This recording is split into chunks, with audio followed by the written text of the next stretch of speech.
اساسگزاری صلح و وحدت ملی پیشوای ملت پرزیدنت جمهوری تاجیکستان محترم امومالی رحمان همچنین در مرکز ناحیه خوالین مهمانخانه چیلچانو را که با طرح و نمای زیبا بنیاد یافته است مورد بهره برداری قرار دادند. انشاءات مذکور در دوره صلح‌های رشد دهات، سیاحی و هنرهای مردمی از جانب صاحبکار محلی قیوم کریمو بنیاد شده است. بنای مهمانخانه با فراگیری انشاءات یاریرسان در مساحت 2 گکتار دامن افراخته در آن شرایط معاصر قبول و گسیل مهمانان فراهم میباشد.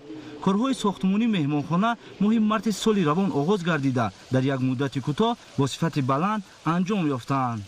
در پرتو هدایت‌های پیشوای ملت پرزیدنت جمهوری تاجیکستان محترم امومالی رحمان بخشیده به سالهای رشد دهات، سیاحی و هنرهای مردمی و 30 سالگی استقلالیت دولتی جمهوری تاجیکستان اقدام گرفتیم که در مرکز ناحیه خوالین یک مهمانخانه با تمام شرایط‌های معاصر بنیاد نماییم.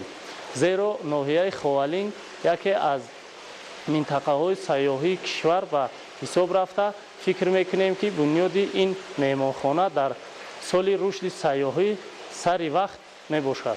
در رفت ساختمان 80 نفر با جای کار و معاش خوب تامین بودند. مهمانخانه از 2 آشیانه عبارت بوده با 9 حجره در یک وقت امکان دارد تا 18 نفر را قبول نماید. این انشاءات با طرح زمانوی و عنصرهای ملی آرا داده شده به مرکز شهرک حسن دیگر بخشیده است. برای استراحت و فراغت میزبان در نزد مهمانخانه ورزشگاه و 3 عدد صحبتگاه بنیاد شدند که اینفراساختور مجمع مذکور را تکمیل میدهند.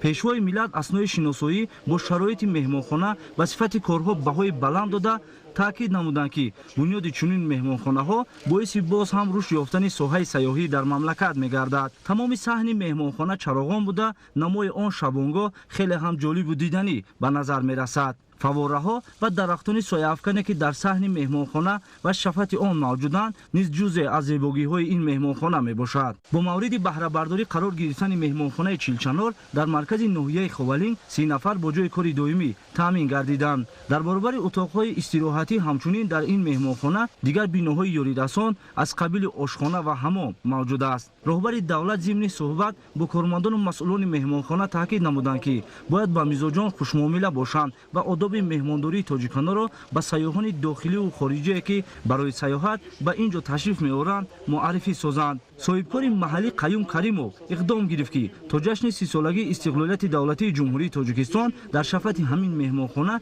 یک بنای ایلاوگی 5 آشیانه با 100 جای خواب بنیاد نماید.